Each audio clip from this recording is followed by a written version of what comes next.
Continuamos en Soluciones. Como lo prometido es deuda, les presento a quien nos acompaña pues muy gentilmente la mañana de hoy para conversar sobre un punto que quizás ha sido bastante polémico en el marco o en la previa de este proceso electoral del próximo 6 de diciembre. Ella es Evangelina García Prince, antropóloga, socióloga, especialista además en políticas públicas de igualdad e integrante del Frente Nacional de Mujeres. Buenos días. Buenos días, encantada y muchas gracias por la invitación. Gracias a ti por estar acá con nosotros. La tuteo porque así lo ha exigido ella desde que llegó al programa bien temprano. Evangelina, hay que hablar sobre este tema, pero antes vamos a ver cómo quizás inició todo esto a través de unas declaraciones que ofreció la presidenta del Consejo Nacional Electoral, Tibisay Lucena. Allí lo tiene. Consideramos que era una reivindicación justa, histórica, necesaria, hacer justicia para lo que es la participación política de la mujer, y comenzamos esta tarea que, como digo, no es de ahorita. Comenzamos desde febrero y hemos estado, lo hemos participado varias veces en algunas declaraciones que hicimos todas estas reuniones y afortunadamente les podemos decir que el Consejo Nacional Electoral aprobó hoy el reglamento especial para garantizar los derechos de participación política de la mujer en las elecciones de diputadas y diputados a la Asamblea Nacional 2015. Antes de analizar este tema que es además trascendental quizás en este proceso electoral, voy a permitirme leer parte de los comentarios que llegan y siguen llegando a través de la cuenta en Twitter @solucionesgb. Norberto Antonio dice, por ejemplo, es necesaria una Asamblea Nacional con tendencia opuesta a la existente. Esta se ha burlado del pueblo, la mayoría no respeta la minoría. Aide nos dice también, es importante que los venezolanos estemos conscientes de la importancia del voto, porque de allí depende la fuerza mayoritaria. Johnny nos dice, se tiene que reformar la Constitución sobre la reelección indefinida. Una persona mucho tiempo en el poder cambia. Soluciones Asamblea Nacional o AN. Juan Carlos Blanco también nos dice, doctor Silva, ¿cuál es la importancia de la separación de poderes y si actualmente en la AN, en la Asamblea Nacional, se apega a este principio? No es una pregunta para Evangelina, pero sí me gustaría que usted pudiera responder a ella. ¿Se respeta la separación de poderes? ¿Cuál es su importancia? ¿Se apega la Asamblea Nacional a ese principio, según lo pregunta Juan Carlos Blanco? Bueno, evidentemente es un principio de la democracia que está siendo vulnerado permanentemente. Ya durante el segmento anterior, los dos especialistas que estuvieron aquí explicaron cómo la Asamblea había delegado una función que le corresponde constitucionalmente en el presidente de la República, de manera tal que prácticamente, en mi criterio personal, el Poder Legislativo y el Poder Judicial han delegado sus funciones en el Poder Ejecutivo. Ahora, vamos a aprovechar este espacio para hacerle la pregunta a las personas. ¿Por qué ustedes creen que es necesaria la inclusión o una mayor inclusión de las mujeres, no solamente en la Asamblea Nacional, sino también en otros niveles de gobernanza en todo el Estado? Respondan y vamos a ir leyendo sus comentarios ya en esta última parte del programa que iniciamos un poquito más temprano el día de hoy. En todo caso, Evangelina, ¿desde cuándo se habla en Venezuela de la necesidad de incorporar a la mujer en estos espacios? Bueno, desde finales del siglo XX hemos venido trabajando por el tema de la paridad, que fue enunciado en el mundo en el año de 1992 en Grecia, y las venezolanas hemos seguido haciendo, digamos, el seguimiento a ese nuevo planteamiento de mayor igualdad de hombres y mujeres en los poderes públicos en general y no solo en el poder legislativo.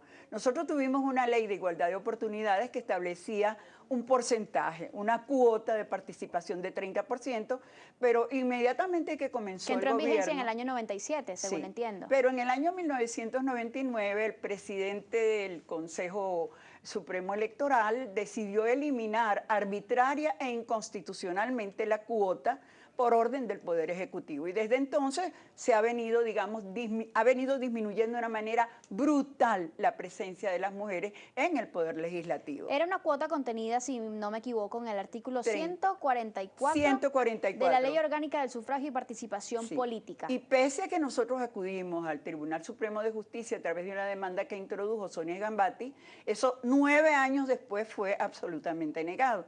De manera tal que en esta oportunidad, el año pasado, Senado, con el apoyo de la Universidad Católica Andrés Bello, del Centro de Estudios Políticos de esa universidad, tuvimos, digamos, un foro muy importante, retomamos el tema y a mí misma me correspondió pues hacer una solicitud de paridad y el Frente Nacional de Mujeres a principios de este año asumió la solicitud de una paridad 50-50 o al menos 40-60 y lo llevó desde febrero al Consejo Electoral.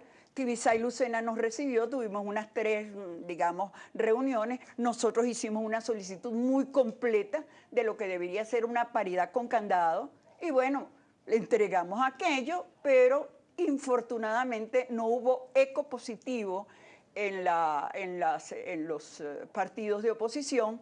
El PSV creó su propio reglamento de paridad y finalmente hubo un arreglo del Consejo Nacional Electoral para producir una resolución que va a tener validez exclusivamente para las elecciones de diciembre, pero una paridad, como yo he dicho, chucuta, absolutamente chucuta. ¿Por qué? Chucuta porque no responde, en primer lugar, a lo que nosotros habíamos solicitado. ¿Qué habían solicitado ustedes? Nosotros habíamos solicitado una paridad de 50 y 50, que la paridad fuese en todas, digamos, las jerarquías de las elecciones. Establecíamos que hubiese suplencia de mujer por cada principal suplencia, que hubiese alternabilidad, que determinara que en cada circunscripción la alternabilidad pudiese comenzar con un hombre o con una mujer, de manera que los cómputos finales diesen que la mitad digamos, de quienes encabezaban las listas o las nominaciones, las postulaciones uninominales, fueran hombres y mujeres. ¿Y qué establece la actual resolución que fue aprobada recientemente de paridad y alternabilidad? La resolución fue tardíamente presentada por el CNE. Cuando ya, por ejemplo, los partidos de la oposición habían hecho elecciones de tipo primario y entonces se le aplicó a aquellas circunscripciones donde no había elecciones. Entonces, aquel acomodo de lo que ya estaba y lo nuevo determinó que hubiese unos ciertos acuerdos que finalmente establecieron que la paridad fuese sobre el final de quienes iban en las listas. Hasta ese momento, la Mesa de la Unidad Democrática tenía solamente 16 de sus 102 candidatos que habían presentado en maqueta hasta ese entonces. ¿Cómo cambió esto tras esta resolución? Bueno, hay aproximadamente cerca de 50 y 50, pero las mujeres no van, digamos, en esas mismas proporciones, encabezando listas, y realmente hay muchas mujeres que están como suplentes al final de las listas, de manera tal que esa es una paridad manipulada. Pero nosotros tuvimos un éxito rotundo con esto. ¿Por qué? El éxito fue que nosotros metimos la paridad en la agenda política y lógicamente en la nueva asamblea ya nosotros estamos construyendo la agenda de la nueva asamblea en lo que se refiere a la defensa de los derechos de las mujeres. Porque esas mujeres que van a entrar en la nueva asamblea tienen el deber moral de reconstruir lo que es la actividad parlamentaria en favor de los derechos de la igualdad. Yo, por ejemplo, pienso que una de las cosas que debe estar dentro de la agenda de la nueva asamblea es la reconstitución de la Comisión Parlamentaria de los Derechos de la Mujer, que fue eliminada desde el año 1999 para convertirla en la Comisión de la Niñez, la Vejez, la Juventud, las Mujeres, etcétera, etcétera. Y eso no ha funcionado. Nosotros teníamos una Comisión Bicameral de los Derechos de la Mujer y exigimos que en la nueva Asamblea haya una Comisión Parlamentaria de los Derechos de las Mujeres. Los niños, los ancianos y todo eso, bueno, se colocarán en otras comisiones. Nosotros queremos que en la nueva Asamblea haya una modificación del Código Electoral para que la paridad no sea una resolución adjetiva, sino que esté dentro de la ley electoral y se establezcan, digamos, las normativas precisas como existen actualmente en las legislaciones electorales de otros países como Chile, como México, etcétera, etcétera. Queremos que esa legislación electoral dentro del nuevo Código Electoral mantenga los candados que aseguren que realmente en todas las circunscripciones va a haber el 50 y 50 o el 40-60 según lo apruebe la nueva asamblea. Hasta 1900 o entre 1997 y el año 2000, en la Asamblea Nacional las mujeres ocupaban aproximadamente el 23% de los escaños, si no me equivoco, en lo que era, bueno, el Congreso de la República para aquel momento. Ahora, En esta Asamblea Nacional, ¿en cuánto disminuyó esa cifra? Bueno, nosotros hemos tenido las representaciones que a nosotros nos han importado. Ha sido el PSUV el partido que más mujeres ha llevado a la Asamblea Nacional. Eso hay que reconocérselo. Los partidos de la oposición han tenido menos. A veces llegamos hasta el 17 y el 18%. ¿Por qué quizás la oposición no ha tenido tanta inclusión de las mujeres en sus candidaturas? Las razones tienen que ver con las mismas condiciones estructurales del sistema de partidos desde, digamos, desde finales, desde la segunda mitad de la última década del siglo XX y todo lo que va en la recomposición del sistema político, que todos los venezolanos que me están escuchando saben que ha sido muy cuesta arriba y que este no era un tema prioritario dentro de la agenda de la reconstitución del bloque democrático de partidos para, digamos, tener las posibilidades de esta nueva agenda. ¿Sí es así en países como México y Chile, por ejemplo? No, en México eso es realmente maravilloso. En México la paridad está en la Constitución.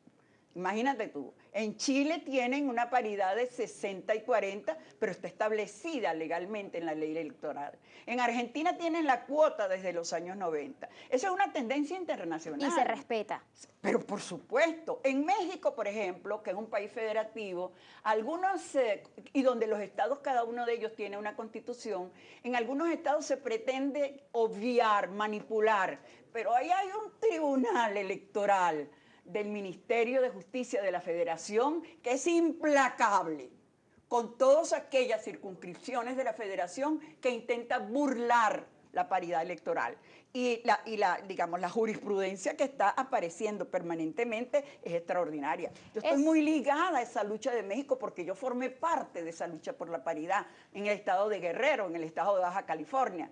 Bueno, por mi trabajo pues de asesora. Entonces eso me llega muy al alma. Y yo veo, caramba, tanto que uno puede aportar en otros países y las dificultades que encuentra aquí. ¿Estamos cerca en Venezuela de llegar a ese nivel? Mira, aquí en Venezuela, quieranlo o no lo quieran, eso está en la agenda.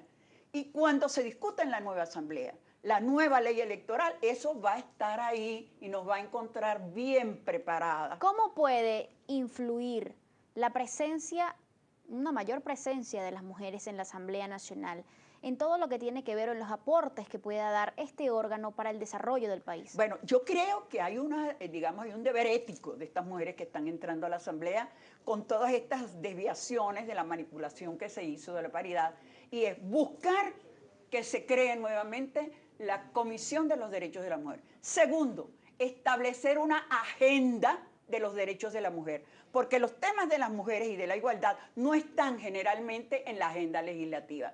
En tercer lugar, desarrollar la agenda parlamentaria. Yo distingo claramente entre lo que es una agenda legislativa y una agenda parlamentaria.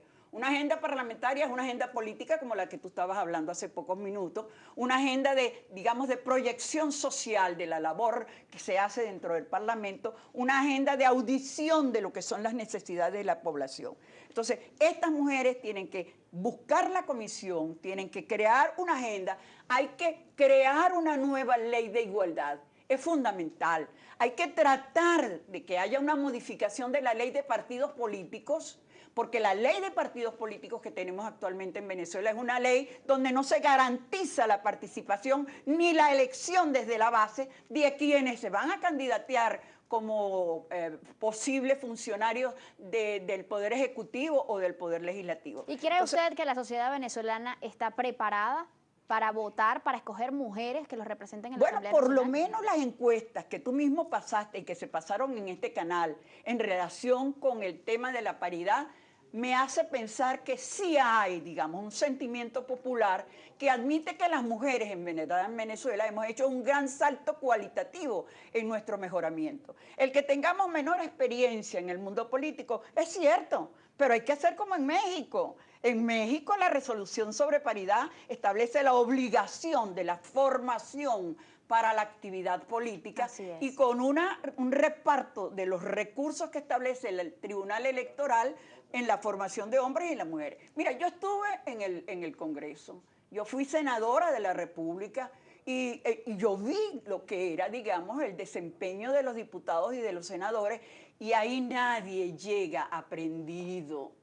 Alguien llega siendo joven y pasa por un proceso de aprendizaje. Las mujeres no hemos tenido voz, las mujeres no hemos tenido acceso, por lo tanto hay que darnos la posibilidad de que nosotros también nos convirtamos en, digamos, expertas. Ahora, hay que tener claro que las agendas legislativas y las agendas parlamentarias son los que van a dar esa especialidad. Estas mujeres que van a llegar a la Asamblea ahora en diciembre tienen sobre sí un mandato ético extraordinario.